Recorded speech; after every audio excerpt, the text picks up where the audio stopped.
Trabalhar para viver ou viver para trabalhar? Acho que essa é a pergunta que gera um dilema e que gera provavelmente a busca das pessoas por esse tal equilíbrio entre vida pessoal e vida profissional. Eu vou te contar um pouco como é que eu lido com isso. Eu vou te contar como é que eu comecei a pensar nisso e quais foram os meus desafios nesse processo de trabalhar e viver, né? Porque a vida também tem trabalho, não é sem trabalho. Mas onde é que a gente coloca o trabalho nessa lógica? Eu sou Estênio Moura, se você é a sua primeira vez aqui, seja muito bem-vindo, muito bem-vinda.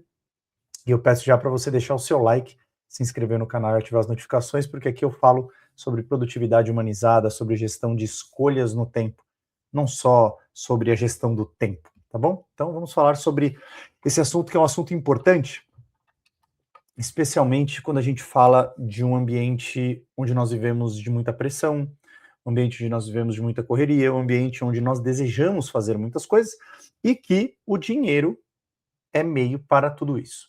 E aqui já começa a ter um pouco de sinal para onde a gente vai com essa lógica de trabalhar para viver ou viver para trabalhar. Só tomar uma água aqui. No início da minha carreira, em 2000 e foi efetivamente, teve um momento, assim, eu comecei a trabalhar em 2005 numa produtora de áudio, depois eu migrei para empresas e tal, e quando eu fui efetivado no trabalho, foi em 2008. E eu lembro de ter entrado numa agência de propaganda onde, quando eu vi a forma que as pessoas trabalhavam, eu fiquei pensando assim, eu falei assim: "Cara, é assim que é o mundo depois que você começa a trabalhar?". O "é assim" era o quê? Cara, as pessoas elas chegavam num horário, vamos dizer assim, normal, 9 horas, e elas não tinham horário para sair. E aquilo me assustou profundamente. Por quê? Porque na minha casa eu não tinha esse exemplo. Meus pais trabalhavam muito, mas meus pais sempre tiveram tempo para nós. Minha mãe, professora, tinha 2, às vezes 3 empregos, mas ela sempre dedicava um tempo para nós e não era trabalhar sem limites. Trabalhava muito, mas não era trabalhar sem limites. E a partir dali eu comecei a tentar entender como que meus pais faziam. Perguntei para eles como eles faziam? Não. Poderia ter feito isso, né? Eu não fiz. Mas eu comecei a tentar, no dia a dia, a buscar esse equilíbrio. E de fato, eu buscava o equilíbrio. E eu falhei miseravelmente nesse equilíbrio, porque é impossível equilibrar as coisas. A gente começa a perceber que conforme o trabalho vai passando, ele vai ficando mais desafiador, nós vamos tendo mais coisas para fazer, nós vamos tendo mais responsabilidade e, consequentemente, vamos ganhando mais dinheiro. E aí o dinheiro, que é meio, ele passa muitas vezes a ser fim. Então, a gente começa a fazer movimentos por causa do dinheiro, trocar de emprego por causa do dinheiro, aceitar ou negar coisas por causa do dinheiro. O dinheiro vai começando a ser fim. E quando a gente fala de trabalhar para viver ou viver para trabalhar, às vezes as pessoas se enchem tanto de viver para trabalhar que elas falam: agora eu quero trabalhar para viver. E aí, o que que acontece? O movimento de pêndulo, né? O que que é esse movimento de pêndulo? Eventualmente eu tô de um lado com esse pêndulo, e aí, de repente, esse lado é o viver para trabalhar. E aí eu me encho dessa situação, eu fico exaurido de tanto trabalhar, e o que que eu faço? Eu migro para o outro lado, que é trabalhar para viver. Eu fiz esse movimento. Quando? Em 2010, eu falei: quer saber? Eu vou viver da minha arte. Eu vou viver da música. Eu vou tocar em bar, eu vou ser feliz, porque trabalho é só meio, trabalho não serve de nada. E aí eu tive problemas também. Porque pendular de um lado para outro vai te gerar problemas. Depois de muito tempo, depois de ter passado pelo meu burnout, eu entendi a relação das coisas mais importantes na vida. Em primeiro lugar, Deus e a minha relação com Ele e eu atender os desejos dele. Em segundo lugar, a minha saúde, que é dada por Deus, mas eu também preciso cuidar. para que eu cuide da minha família e das relações que eu tenho com os meus amigos, para eu estar bem. E em quarto lugar, trabalho. Veja, existem várias coisas depois do trabalho. Várias. O trabalho é a quarta coisa mais importante. Logo, respondendo à pergunta do título desse vídeo, trabalhar para viver ou viver para trabalhar? Nem uma coisa e nem outra. A lógica vai ser trabalhar e viver. Por quê? Porque quando você começa a enxergar o seu trabalho como parte da sua vida, você começa a entender que no seu trabalho você vai poder viver o seu propósito. Às vezes não é o trabalho que é o propósito, mas às vezes o que você faz no trabalho pode fazer com que você se conecte com o seu propósito. Isso tem muito a ver com a energia espiritual. Às vezes no seu trabalho, e você deve buscar isso, você vai descobrir a sua vocação, ou você já tem uma vocação e no trabalho você pode aplicar essa vocação de forma potencializada. E você passa a enxergar que a vida é também trabalho. E aí não é só, a vida não é só trabalho. Não, a vida é também trabalho. Trabalho para garantir meios para a gente passar melhores e ainda mais momentos com as nossas famílias, com os nossos amigos. Ele é meio para a gente ganhar dinheiro para cuidar ainda mais da nossa saúde. E ele precisa estar sempre abaixo daquilo que é mais importante. Essas três coisas. Sempre. Então, você vai trocar o trabalho por outras coisas. Era o que meu pai fazia, minha mãe fazia e fazem. É o que eu faço com meu filho. Qual que é o grande problema? É que a gente acha que se a gente trocar o trabalho por outra coisa, o trabalho vai acabar. Se a gente trocar o trabalho por uma relação, a gente vai perder dinheiro. Por quê? Porque tudo está no medo de não ter o suficiente. O medo de perder está na escassez. Falando tecnicamente, está na escassez em crenças que foram formadas ao longo da sua vida, que fazem você acreditar que se você não se dedicar mais, você vai perder. Ora, Estênio, eu não vou poder mais trabalhar tanto? Sim, vai e deve. Eu trabalho bastante. Só que você vai ter que entender não mais o pêndulo, mas a palavra-chave nesse novo momento é a palavra balanço.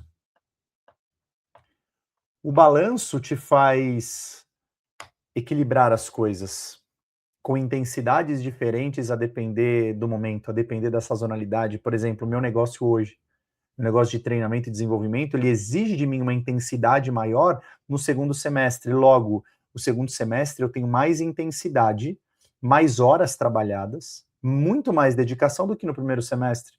Se eu quiser manter essa intensidade ao longo do ano inteiro, eu vou ter que abrir mão de outras coisas. Comecei a reler pela sexta vez o livro Essencialismo. Por que pela sexta vez? Porque é um livro que me despertou para pensar nas escolhas, é um livro que me despertou para pensar em menos, é um livro que me despertou para não ser intenso a todo momento, porque eu sou muito intenso. E essa intensidade me faz, muitas vezes, abrir mão de coisas que eu falo que eu acredito, que eu falo que são importantes, mas que na prática não são. Então, quando eu me dedico mais horas a algo, naturalmente eu estou dedicando menos horas a outra coisa. Então, são escolhas que nós vamos fazendo. Ah, Estênio, mas é que é necessário porque eu estou entregando um projeto no trabalho. Tá tudo bem, não tem problema nenhum. Pode entregar, pode fazer, mas tem tempo para tudo. Se você se dedicar o tempo inteiro da mesma forma, você vai para o excesso. E o excesso é onde você começa a se distanciar das ações virtuosas. Então, o excesso de trabalho, você se torna um workaholic, que vai te gerar mais estresse, que provavelmente vai te gerar até prazer nesse estresse. Se você tem o excesso de menos, né? Existe o excesso de menos, você também está se afastando das virtudes, ou seja, não vou trabalhar nada, vou fazer o mínimo necessário. Então perceba que o balanço é você encontrar o ponto de equilíbrio entre o excesso e a falta. Quando você encontra esse ponto de equilíbrio, você começa a ter um pouco mais de paz na ordenação das coisas e das áreas importantes na sua vida. E veja, esse equilíbrio, ele não é estático. É um equilíbrio que vai mexendo de um lado para o outro. O grande desafio é a sua mente, o grande desafio são os seus receios, o grande desafio são as suas inclinações e tentações. Inclinação para poder querer ter mais, inclinação para poder ter mais poder, inclinação para adquirir mais conhecimento. Então você não para de consumir vídeos no YouTube porque você precisa cada vez mais de mais conhecimento. Talvez você não precise de tanto conhecimento assim mais, você só precisa aplicar aquilo que você já conhece. Talvez você não precise de tanto dinheiro assim, talvez você não precise daquela casa, talvez você não precise daquele carro. Não estou dizendo que você não precise de carro, você não precise de dinheiro, você não precisa de trabalho, mas será que você precisa mais do que isso? Eu lembro de uma conversa que eu tive com um amigo meu, um ano retrasado, dono de uma empresa de treinamentos, e a gente estava conversando não sobre mínimo que a gente precisava ganhar, mas sobre se a gente já tinha pensado no máximo que a gente gostaria de ganhar. Estabelecer não um piso, mas um teto de ganhos financeiros. Por que eu estou falando de ganhos financeiros? Porque nós, empreendedores, executivos, também somos movidos pelos ganhos financeiros. Tá tudo bem, isso não é pecado, vamos dizer assim. O grande problema é quando isso vira o ponto final, isso vira o nosso norte, isso vira o que nos orienta. Esse é o problema. Então nós precisamos entender os nossos tetos. Tudo bem, eu quero morar numa casa assim, tá tudo certo. Não preciso de mais que isso. Porque aí você começa a desenvolver o que a energia emocional e a energia espiritual vão criar de fontes, que é a gratidão pelas coisas que realmente você tem e será que você precisa de mais coisas? Então a grande questão desse vídeo é, você vive e trabalha, porque o trabalho faz parte da vida. O seu trabalho é importante para você, por vários motivos, porque você vive a sua vocação lá, porque você pode ver o seu propósito lá, porque esse trabalho, até quando ele é ruim, ele te ajuda a melhorar como ser humano, porque no sacrifício a gente melhora, nas dores a gente melhora. Eu não vejo ninguém melhorar, tipo, confortável. Ninguém melhora de forma confortável. A gente melhora com desafio, a gente melhora com coisas difíceis de serem feitas. E logo o seu trabalho ele vai ocupar um terço do seu dia, porque se você trabalhar de forma normal, você vai trabalhar de 6 a 8 horas por dia. Então você precisa dedicar um tempo, mesmo que você não goste do trabalho, mesmo que você não goste do lugar, você precisa dedicar um tempo para se dedicar àquilo, para tentar enxergar aquilo como meio para algumas coisas, meio para ganhar dinheiro, meio para melhorar, meio para conhecer pessoas novas, meio para se desenvolver. Enxergar a mesma coisa de um jeito diferente para que aquela coisa se torne algo diferente. Porque ela não se tornará algo diferente se a sua visão, se o seu olhar não mudar, se o seu coração também não mudar em relação àquilo que você está fazendo, aquilo que você vive. Então, a lição que eu aprendi foi que o trabalho faz parte da vida. Claro, eu gosto do meu trabalho? Gosto. Eu amo o que eu faço? Não, eu amo a minha família. Eu gosto muito do que eu faço, mas muitas coisas do que eu faço nessa grande carreira que eu tenho, grande no sentido de enorme, não de relevante. Somos todos bem irrelevantes se a gente parar para pensar. Mas tem muitas coisas chatas nesse caminho, em querer fazer o que eu gosto. E aí vem a grande diferença entre os adultos e as crianças. Os adultos fazem o que precisa ser feito. As crianças querem fazer só aquilo que elas desejam fazer.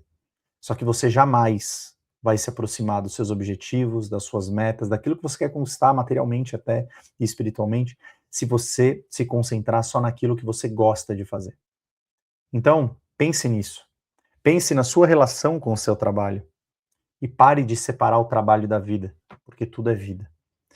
Se esse vídeo fez sentido para você, deixe o seu like, se inscreva no canal, ative as notificações e compartilhe com mais pessoas, para que mais pessoas também reflitam sobre isso. E continuamos aqui nesse caminho de construir uma vida mais presente, mais norteada pelos princípios certos e sim, mais virtuosa. Fique com Deus e até o próximo vídeo.